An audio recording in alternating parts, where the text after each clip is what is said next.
বিশ্বজুৰি উলহ মালহেৰে আদৰিলে ইংৰাজী নৱবৰ্ষ। দিন বাগৰিছে যদিও ৰাজ্যখনৰ বিভিন্ন প্ৰান্তৰ দৰে নৱবৰ্ষৰ উচ্ছ্বাস অব্যাহত আছে গহপুৰতো। বহুজনে যদি নতুন বছৰটোত কিবা এটা কৰাৰ পণ লৈছে, আন বহুজনে আকৌ নিশ্চয়কৈ থিৰাং কৰিছে সাঁচি ৰখা সপোনবোৰ পূৰাবলৈ।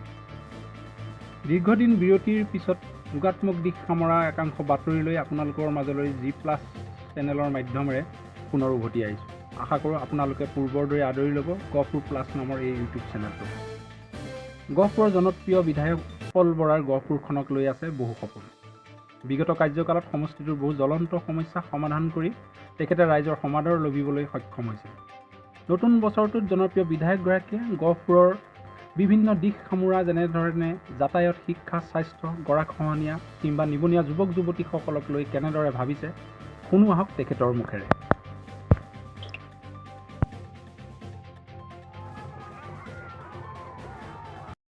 আজি 2022 চনৰ প্ৰথম ৰাতিপুৱা 1 জানুৱাৰী ৰাতিপুৱাত মই আপোনালোকৰ G+ চেনেলটোক বিশেষভাৱে ধন্যবাদ আৰু কৃতজ্ঞতা জনাইছোঁ।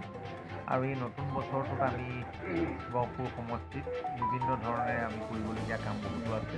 মই প্ৰথমতে সমষ্টিবাসী ৰাইজক হিয়া ভৰা অভিনন্দন জ্ঞাপন কৰিছোঁ আৰু যাতে ক'ভিডৰ পৰা মুক্ত হৈ গহপুৰৰ উন্নয়নৰ কাৰণে সকলোৱে যাতে সৰ্বাংগীন উন্নতি কল্পে সমাহিত হৈ গহপুৰবাসী ৰাইজে যাতে একেলগে কাম কৰে তাৰ কাৰণে মই জনপ্ৰতিনিধি হিচাপে আহ্বান জনাইছোঁ।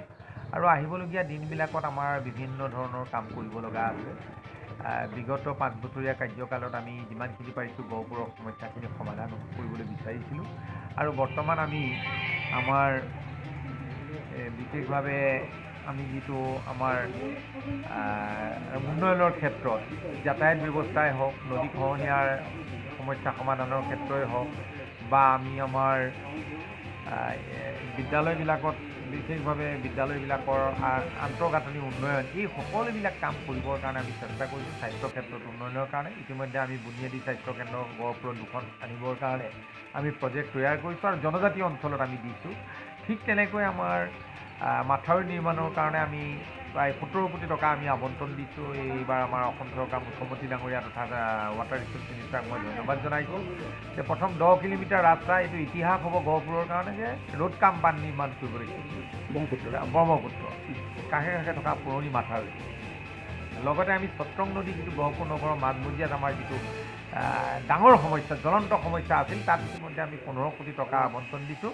তাৰ কাৰণে মই মুখ্যমন্ত্ৰী ডাঙৰীয়া আৰু আমাৰ ৱাটাৰ ৰিচোৰ্চ ডিপাৰ্টমেণ্টক মই মন্ত্ৰী ডাঙৰীয়াক বিশেষভাৱে ধন্যবাদ জনাইছোঁ।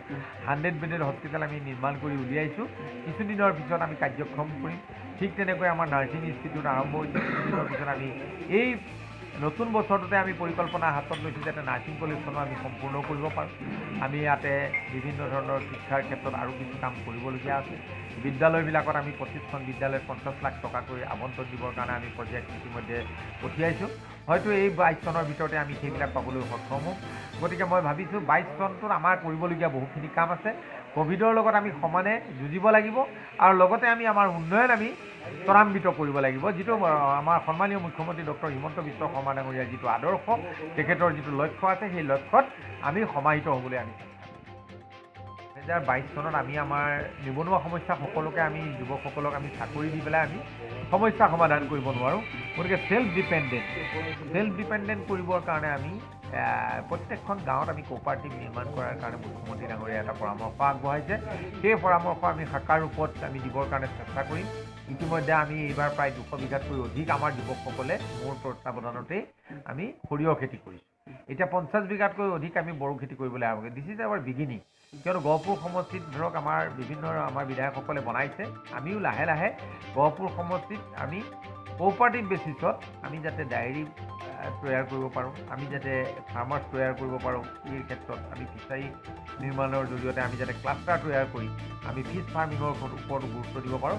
আগন্তুক এই নতুন বৰ্ষত আমি এই কামবিলাক আমি হাতত ল'ম, যাৰ জৰিয়তে আমাৰ এই অঞ্চলৰ যুৱক যুৱতীসকলে যাতে নিবনুৱা সমস্যাৰ সমস্যাৰ সন্মুখীন নহৈ স্বনিৰ্ভৰশীল হ'ব পাৰে আৰু আমি PNRD ডিপাৰ্টমেণ্ট আৰু বিভিন্ন বিভাগৰ জৰিয়তে আমি সেল্ফ এমপ্লয়মেণ্টৰ ব্যৱস্থা কৰাৰ এক পৰিকল্পনা আমি হাতত লৈছোঁ।